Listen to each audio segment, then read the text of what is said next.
funny because if I look back, I've had a lot of rough things happen in my life that I'm like, and that happened to me and I'm fine. And then I start therapy and first thing I tell the lady, I was like, I'm angry. And she's like, why are you angry? And so I go on like this 3-minute diatribe of just like complete diarrhea of the mouth, like just barfing all of this stuff onto her. And she's like, yeah, I'd be angry about that too. And it was the spectrum all over the place, like every topic you could think of. And I had my notes, so I know what to say. So you didn't forget. Not that I needed them. And she's like, yeah, I would be angry too. And I was like, so that was some nice validation. And then she said, anger is okay, it's movement.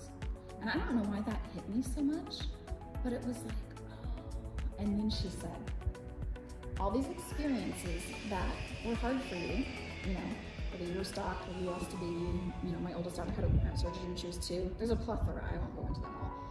But she said, you'd never felt that and processed those feelings. And so it took a piece of you. And so you have these holes now in your identity and your heart and who you are. And so the goal is to go back and process through each of these and become whole again. Hello, beautiful souls. Welcome to the Resilience Resourcing Podcast. This is a connection space where badass women share their real on their way to resilience. Each week, I have the pleasure of spotlighting women dominating in a diverse landscape of fields ranging from performance neurotraining to film and all in between.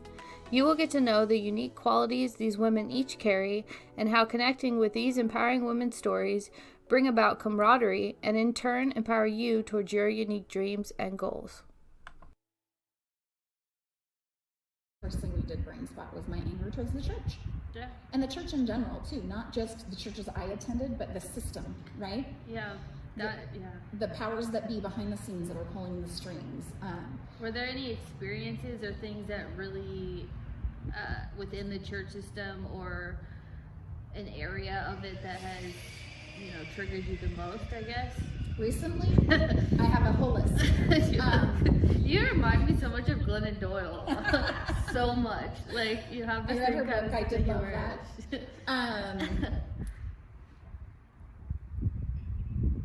I use a lot of words. I'll try to not use so many because this could, like I said, go on for days. I have issues with, obviously we'll start LGBTQ community and how they're treated. I was of the belief most of my life, love the sinner, hate the sin. Yep, we were raised that way. I now understand how harmful and toxic and unloving that is. And we think we're doing good because we are loving the sinner, right? I've also learned that, like, the word homosexual wasn't added to the Bible until 1946. Oh yeah, that's the whole thing about that. That's we want to talk about that. Yeah. And so I've come to believe that the Bible is not infallible because there's humans all over it, and we just aren't infallible. Period. Right? So I have issue with that. I 100% with all of my heart believe that you can be LGBTQ and a Christian and fully love God and fully get to heaven without hesitation. Could I be wrong about that? Sure. Any of us could be wrong. Sure. But guess what? I'm willing to risk it. Yeah. Because I believe if we look at the God of the Bible, which is not who I felt the Jesus of the Bible, having a hard time with the Trinity and reconciling those three, but it doesn't stress me out. Because if God is who we say God is, He's big enough to handle it, right? So none of it stresses me out. None of my kids attend church. None of my kids want anything to do with faith. And it does not stress me out. Yeah. I feel like I probably had God in a box my whole life. Yeah. And I finally let God out. And I think I'm being taught that God is love, like unrestrained love. And I feel that God's love was mentioned through my upbringing, again, by all of the systems that taught me and raised me in the faith. But God's anger and God's wrath, it was taught more almost. Was shoved down your throat. Yep. So I grew up feeling shame my whole life. Now, I was loved. I never doubted my parents' love. They raised me so amazing, so much better than they were raised. Like, thank you, Jesus, right? Yeah. But again, this isn't just my parents, it's the whole system that interworks, you know? You can listen to something on the Christian radio, and that can put shame on you, right? I feel like, so the LGBTQ issue, the abortion issue, like that's huge for me because it's the only situation where you're controlling somebody's body. Yeah. And if we look at the statistics and how abortion is decreased, if you really want less abortions, banning abortion isn't the rule. It's not the loving thing to do. It's not I think we grew up very binary. There's right and wrong. Yeah. And a quick fix or an easy fix. And as I've learned as an adult, it's all so complicated or else it would be fixed already, you know? And so I don't think our stance, and when I say our, like, if I say I'm a Christian and dude over here on Facebook who's being a complete jerk says he's a Christian too, even though I might be like, he has nothing to do with me, if you're not a Christian and you're looking at people, you're going to associate us together. Yeah. And that might not be fair, but it's what it is. And you and I have no control over that. Yeah. And so when people, even if it's not my exact church or this exact pastor, say those kinds of things, it's so unloving and it's so harmful. And so there's just so many things.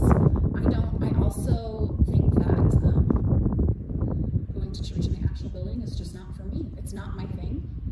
But I remember hearing growing up, oh, well, so-and-so goes fishing every Sunday and they think that they're connected with Jesus there. And it was in a very judgmental tone. I couldn't even tell you who said it. I just know an adult in my earshot said it. And that made you think that And right there, I thought, they're judging that person. That person's not good enough.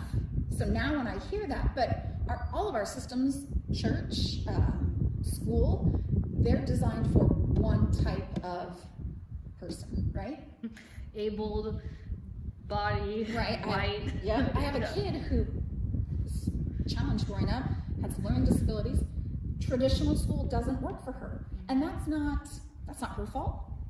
Yeah, there's a system set up there in school, but like, why would we think that one size fits all for everybody? Yeah. And so what just even in the last few weeks, have come to my thing right now that my brain is chewing over the most is when I stop and look, we as Christians, I feel, have focused so much on heaven and getting people saved that we have forgotten about love. Yeah, it's so true. It's so true. And if the Bible is what we're going to go by, and Jesus asked, what's the greatest commandment? And it's to love the Lord God with all your heart, soul, mind, body, spirit, and love your neighbor as yourself. That's where I have to start. And everything else, I'm going to work the rest of my life to do this well, and I'm going to screw up so much that I don't have time to fight with you about anything else. And I don't want to fight with people. I want to love people. And I've talked to some friends that are close to me that are very much involved in church still, who I love. And they're like, but so we just love, and we just love everybody, and love is love. And like, it's so, I'm like, God is so big. God is so vast. Why, when that blows our mind, are we shocked? Shouldn't we be shocked by the vastness of God? And that's why I think I've had him in a box my whole life, right? It's almost this, I noticed when I went through that part of that, like, questioning and where do I go with this, and it doesn't fit in this box anymore, is I had this peace with the mystery of God. The fact that it almost brought me more fascinating. Peace. Yeah.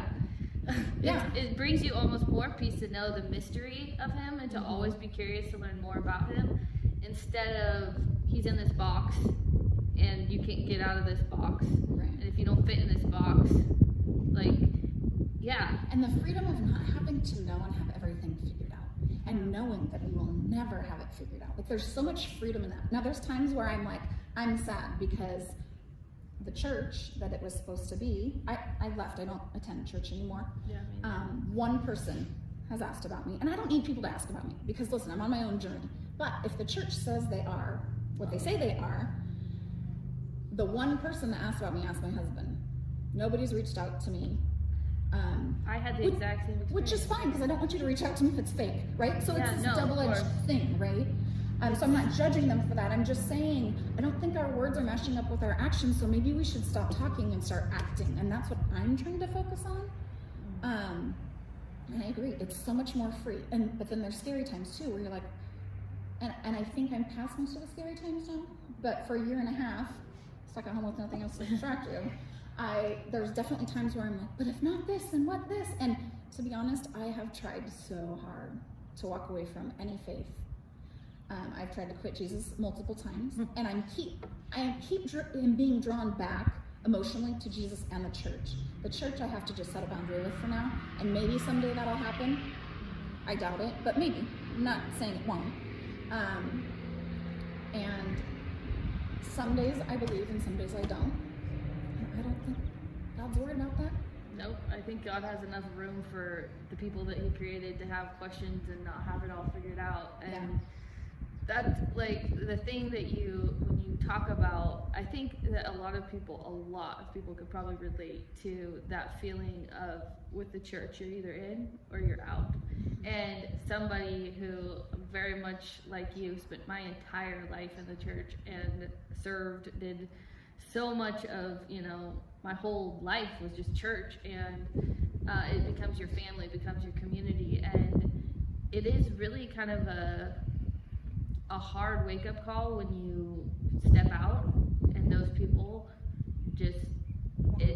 and you wonder, like, was this it's almost political. It's the same type of feeling of like, you're either in or you're out. And I've even had conversations sometimes with my sister about like just the things. It almost feels like, and I use this word really carefully, but you almost, when you step outside of that like circle that you've been in, and it almost feels like a cult. And it feels like that because it's so like you're either in or you're out. You either buy this whole thing or you don't. And if you have questions, or if you're going through a season, or maybe you've changed your opinions on whatever, like you're the devil all of a sudden. That's how you feel like you're treated. Agreeing was belonging. And if you don't agree, you don't belong. Yeah. That's very much how I felt my whole life. Yeah. You don't have room to be curious or to. It's unfaithful to be curious. Yeah. That's how I always felt. I always felt that doubt was a sin, and everything would send you to hell. Everything. Yeah. And I feel like I didn't lose that community much because I already had a community here at the farm. Yeah. We'd already built a community. Yeah. And we have some friends that the husband started working for us a couple years ago. At night, I like to have adults working on the farm. And he was a corn cop for us. And I love his wife. I've always really enjoyed her. We just never see each other much. She has her life, I have my life. And our job fair this last year, she came and applied, and I was like, "Are you gonna work?" And she was like, "Well, I thought I would." And I was like, "Yes!" And I was so excited because I just love her. Yeah. And she worked the whole season. And they said, we quit going to church a long time ago, and this place feels the most like church without being a church. That's a huge compliment. And it was huge because I was like, man, we have kids that come here and they have tattoos or pink hair, or they're transgender, or they're fill in the blank, whatever they are. We have one who struggles with addiction, and who's been in and out of Denny youth. Yeah. I just love that kid. I just love him. And even when he isn't stable enough, whether it's him or other kids who just aren't good workers, we fire kids all the time. Yeah. 1 or 2 a year, which isn't a lot, but we have a short season. Yeah. And we always tell them, you're welcome to come back. There's some kids that do an okay job, but not enough that we're going to hire them over somebody else the next year. And we always tell them, you're always welcome here, even if you never work here again. There's some people that work here just for a season, and then they move on to, they have a baby, or they want to take a different route in life, and they're always welcome. Are we perfect? No. Do we have, issues relationally too? Yeah. But I think the difference is, I feel like politically, government-wise, the church-wise, system-wise, when there's a system, I have expressed to some of the powers that be in certain circles that, like, this is what wasn't good for me, and this is what has caused harm, and they want to excuse why that wasn't that. Yeah. And so I don't want you to pretend like you're perfect, because none of us are, but I want you to recognize that even if that wasn't your intent, that was the impact. Exactly, because I feel like there's just not a lot of accountability. Yes, these are things that I hear so much. You know, I have, you know, I took like a year. I think it's been a little over a year now that I've just done church. Kind of, I tried, you know, I tried a couple times to find my way into, you know, maybe a different path within church, and it just didn't. It felt like there wasn't really the accountability, and there's a term, I use this term lightly because, you know, I think that sometimes we use psychology terms in an overarching way that doesn't completely describe what the full meaning of it is. Right. But I felt gaslighted a lot within the church, and it was often like, you're the crazy one, you're the one with all the issues, you must just be wanting to sin. Yeah.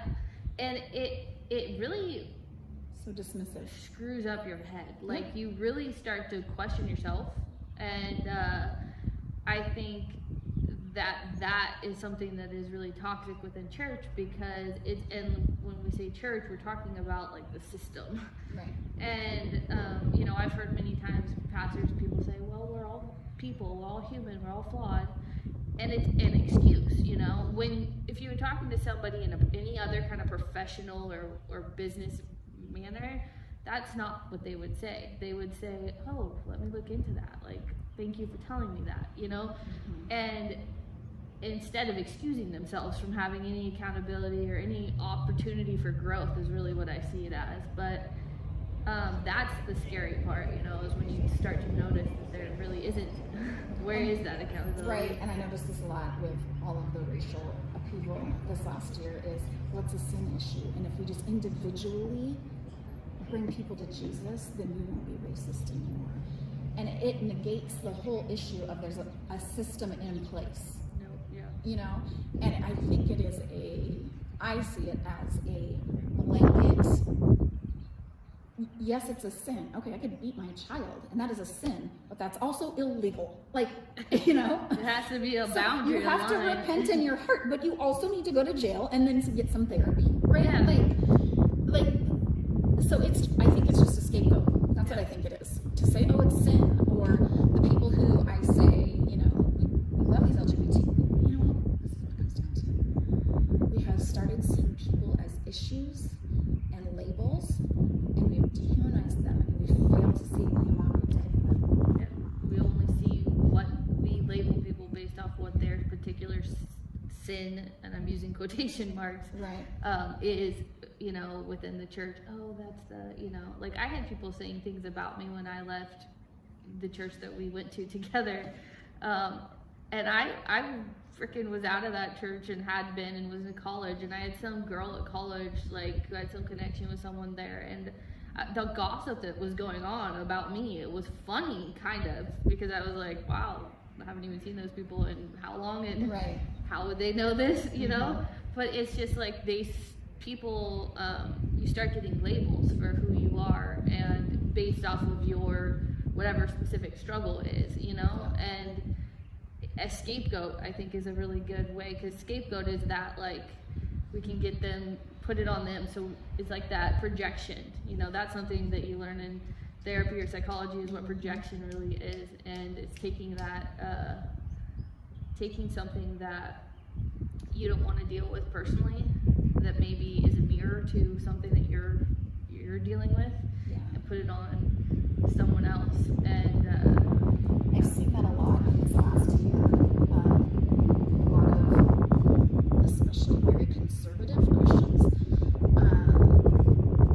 with the masks, not wanting to wear a mask, right? And I won't go down the diatribe of my thoughts and feelings about that, but, you know, they'll say it's my body, you can't speak to my body, and then neglect that they are making laws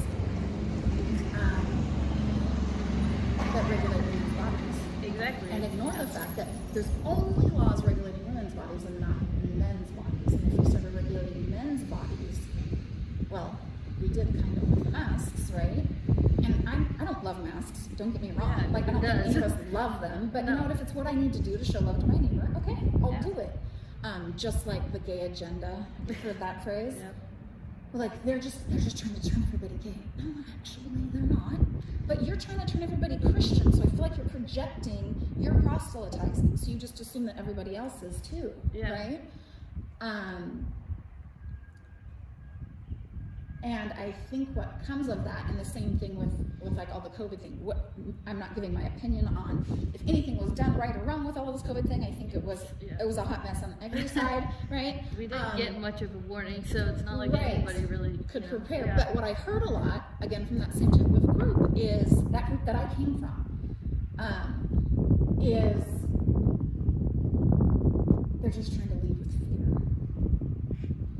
And it's so hard for me because I never want to be disrespectful, and I never want to in a public forum, you know, lose my mind. But, you know, also, I'm like, that was my whole life. That is exactly what they lead with in a lot I was scared my entire life because not only could sin send me to hell, I probably prayed the sinner's prayer every night of my life growing up, right? But even if I had, like, if I didn't like you, and in my head I thought, I don't like her, I was going to hell. Right? So every second, at any time, and God could come back at any time. Like, that's a lot of pressure. And that's where I go back to that. Did they know it affected us that way? Being raised in the church? Because they weren't raised, they had that foundation. Like, for example, my parents, they had that foundation. They knew that it wasn't like that. But how my little brain, from the ripe age of birth, interpreted all that was that. So was that their intent? I don't know, you know? But it is for sure how I received it. Yeah, and there's probably quite a few people out there who did, you know, and that's what, I mean, you know, just, that's why I wanted to speak with you and for you to just share these things, because I think that there's a lot of people within the church who have gone through trauma and who, they're not, you know, I'm kind of laughing at how I'm going to describe this. They're not bad people. They're not, you know, these evil with this agenda. They're humans. They're people that Jesus actually died and loves and died for and loves, and they're on this journey feeling like, you know, their whole life just got ripped from under them. They're seeing the same things that you're talking about with how the church has reacted to the killings of, you know, those. George Floyd was the big one that just, you know, kind of blew everything up, but it's been going on forever. And, you know, the fact that we've waited until that, you know, that's something that we all have to look inside ourselves and look at. But just how we see it, you know, really the polarization of it would even almost seem that there's an agenda within the you know, evangelical side. Amen. You know, there's you know, if we're gonna go there, it seems there's just the same agenda on their side. Yes. When it comes to pushing, you know, all of their beliefs and having, you know, their control in the ways that they want it, you know, and not allowing gay marriage and not allowing abortions and not allowing you know, immigrants, and I mean, just keep going, you know, like. And then contrast that with what Jesus says in the Bible, and you're like, we've gone wrong. Yeah, exactly. Like, if the whole church system falls apart, it might be the best thing that happened to us, because we need to get back to Jesus. Mm-hmm. And when you, this day sometimes, when you have conservative Christians so tightly wound, maybe to ruffle some feathers, I'll say, in bed with the Republican Party. Yep. And they are regulating people that are not like them. Yep. We're at a scary spot when one transgender woman tries to join a sports team and they don't want her to have that advantage. Then they go out and try to make, I think there's 44 bills right now in our nation against trans people in sports. Yet, last weekend there was 4 major mass shootings, and they won't regulate one gun. And here's the deal: I own 2 guns. I have a concealed carry permit. I conceal carry. I'm not against guns. Nope. But why do we care if somebody we don't think should be a girl plays sports? but we don't care that people, human bodies living with heartbeats, are being shot down left and right. That we care to regulate this woman's body, to force her to have an abortion just so that child can get murdered in a school, or to force her to not have an abortion, you know. So our priorities are all askew. And I think that, especially white evangelical system, feels threatened because more people are waking up, and so they're grasping and trying to hold on for whatever is left. And I don't think we can have these honest conversations as much as I would like to, because if you don't agree, you don't belong. Yeah, and it's like, well, they don't want to give time to that agenda, you know, because they want to use all those scary words, and it's all about this fear, you know. So we can't be curious, we can't have those conversations, we can't even show that there's this fear. And I think you and I both know, because we grew up hearing so much of it, like we were on that like side, so to speak, like right. we heard how they talk about anybody who's on the other side, right. And it literally is cultish, like when you look at that. And you know, when you were talking about the transgender or you know, the girl, or you know, transgender that wanted to be part of the basketball team, it made me think about, you know, when we look back at when the bathroom situation happened, and they were talking about that, and they were like, well, there's gonna be, you know, somebody in the bathroom, and they're gonna, you know, do something to, you know, basically. They're gonna fake that they're transgender so they can abuse your children. Exactly. So the transgender people aren't the problem, it's you straight people that are. But like, then, I'm so confused what we're doing. But right then, now. and the people that are saying that, it's really interesting, because if you actually look at the statistics, because most people don't like to actually look at the statistics, is that and I'm saying this, I'm prefacing this because I don't think stereotyping anybody is a good idea. I agree with you. So I want to preface this, but a lot of that, the stereotype that those types of people, someone who's transgender, who's using a women's bathroom or a men's bathroom, that they're going to be the person that is going to sexually abuse someone. The statistics show that those are actually the white, male, rich people that are making the decision. Like the 3 congressmen that have been accused of child rape. Yeah, it's the people that, you know, but the people that are looking at the statistics, who are actually trying to make these changes and trying to show this stuff, there's this fear on the other side, and that fear, without the education, without understanding what's actually happening, if you get it into the right hands, it blows up, you know? And so, yeah, I am so with you on that, and that's why I just wanted to be able to give a voice to, just so people know that there are people who have gotten out of that system, and who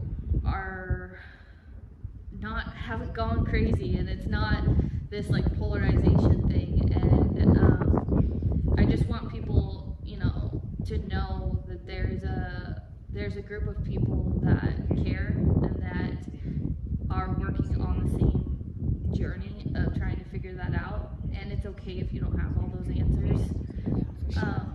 Is there anything else you'd like to say, you know, before we end this, just that you feel like it would be helpful for people who are transgender, or who are going through a situation where they're trying to leave the church, or they're trying to figure out, how do I have my faith but step outside of the system that I don't like? How do I become an advocate? How do I do therapy? You know, all these things that you've talked about. Is there any last advice that you would give? You know, there's some days where I have no hope for our nation, for our whatever. And then I look at, for me, I'm a fixer. I like to fix. I'm going to fix the whole world, and that's just not my job. And so sometimes I feel so small because I see so many things that need to change. And I know I can't do it. None of us can do it on our own. I don't care who you are, right?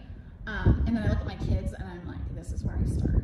If I can impact these 5 lives, and to be honest with you, my kids have impacted me so much. Mm-hmm. They have made me think and wonder and research and look at things from different perspectives. And so I would say, if you are transgender, if you're in the LGBTQ community, if you are leaving church and it feels like your life is falling apart, if you feel just so unseen and unheard, part of it, this is going to be the whole churchy Jesus thing. Like, Jesus loves you. Jesus is so much more vast love than we could ever imagine. And some days I don't believe that myself. Yeah. And so that's okay. But that's real. And that's right? good to be able to be and real. Yeah. I believe, if anything, Jesus was in the wilderness out here where we don't know what's going on. And one day we feel one way, and the next day we feel another. And one day we feel excited for this new horizon that we can be on, and one day we're just sure it's all going to fall apart and we're going to hell in a handbasket. You know what I mean? And that I love you. Like, I don't know you, and I know that sounds cheesy, and that's not who I am at all. Like, I'm such an introvert, and I'm okay to not meet anybody new. But then I meet somebody, and I'm like, wow. And like, we're all just so fascinating and so individual and so to be celebrated as we are. And so, find a community, find people, come by the farm, and you know, I don't know. It's terrifying when you go through that. Yeah. You feel alone, but you're not. You feel alone. Yeah. My sister told me when I was going in the depths of it, she was like, you're in the dark night of the soul. So if you're in that spot, look that up, because it was very comforting to know, oh, I'm not the only one, you know. Were there any books or anything that you read that was so many? Okay, I'm not going to give you all of them, but the ones that are sticking in my head right now. So about a year ago, I think it was, Jesus and John Wayne came out. Wow. By Kristen Dumais. Uh-huh. It's amazing. It's fascinating. It's angering. Like, it took me a long time to read because A, it's a thick book, and B, I got really angry at multiple parts. But it's a necessity, and I would think it's almost even a necessity for pastors and people who don't understand when we say this church system. I think that book really clarifies it. Glennon Doyle's book, Untamed, was fascinating for me. Jen Hatmaker's book, Fierce, Free, and Full of Fire, or something like that. Yeah. I loved that one. Rob Bell, Everything is Spiritual. Brian McLaren. Whoever did Faith After Doubt, it's a more recent book, has been fascinating to me. But then reading books by people of color. Oh, yes. So Native by Caitlin Curtis was really good. James Cone, a lot of his stuff. I follow podcasts. What is her name? Her podcast has a new name, and it's called History Tells Us. And I think it's Letty Shoemate is her name. She is fascinating. She knows so much history. Someday when I grow up, I want to be like her. But you know, we read the Bible from the white perspective, and the white evangelical church is not oppressed, and we've never been oppressed. And we need to listen to people on the margins. I very much, again, caught somehow that there's only certain people who are faithful that you can listen to. And the more I have branched out, Lisa Sharon Harper, she has Freedom Road podcast. She had The Very Good Gospel. That's her book that I've read. That sounds really good. Man, this lady wrote Mediocre, and I can never get her name right. Ijoma is her last name, and I can never get her first name right. But she did Mediocre, and so you want to talk about race. Amazing books. Austin Channing Brown. I'm Still Here. I mean, there's just, if you follow like Austin Channing Brown, Lisa Sharon Harper, Sincerely Letty, like all of these, they will just keep having resources of other people. I love it because I have a lot of the Untamed I've read, but a lot of the books that you mentioned I haven't heard. So I think it's really helpful and even comforting when you're going through that journey and you kind of feel alone, to read some books that really just bring you in and make you feel like, oh, I'm not out here alone, and I have, people have been through this and they've made it through this, and they're, because it's like a foundation is being pulled from underneath you, and it can be a complete identity crisis. It can leave you in depression. It can leave you in this like state. And I know, the whole point of this podcast is to bring in resources to be able to, provide access for people to be able to get access to brain spotting and cutting edge therapies, because those things really help you when you're at any kind of dealing with any kind of adversity, trauma, or big life, change. And so I just love offering, ideas and things that have helped other people through the journey, because that's how we all have a story, no matter where we're at and what we've gone through. We've all had some kind of tragedy or trauma that we deal with in life, and or we don't deal with, and that's the problem. And then we have to go to therapy or we do something. But it's just, I'm a big advocate for being real about that process. And I just want to thank you for coming here, being vulnerable about just what you went through, and how it's really helped you make this change, and you've become such an advocate. I see it all the time, and it just warms my heart, because I wish I saw that more in the church. I wish that the people who were on the front lines of advocating for people who are in the hardest circumstances were not the people that have gone through them, but not, that there were people who within the church system were doing the same, and not in a way of thinking lesser than somebody and thinking higher of themselves, or this false humility, stuff that we get within the church. And so, you are a light out there, and I see it all the time. So I wanted to thank you. I often think that, I have this picture in the back of my head that Jesus, when he comes back, may come back in, be sitting in one of those big, massive churches, or, the cool, trendy, hipster churches. I don't know, could be whatever.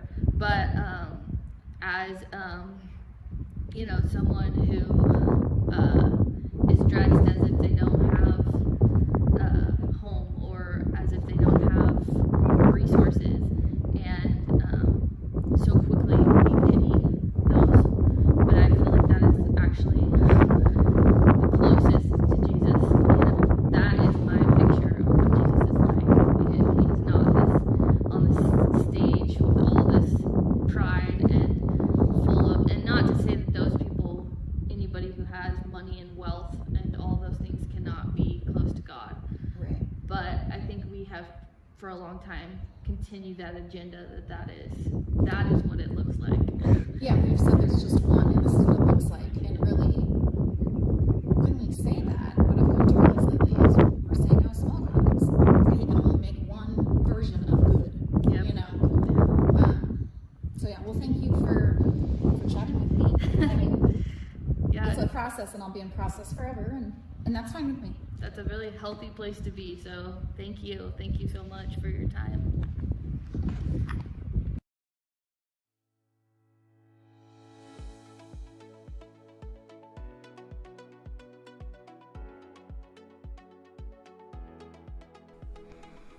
Stay tuned for next episodes on www.resilienceresourcing.com.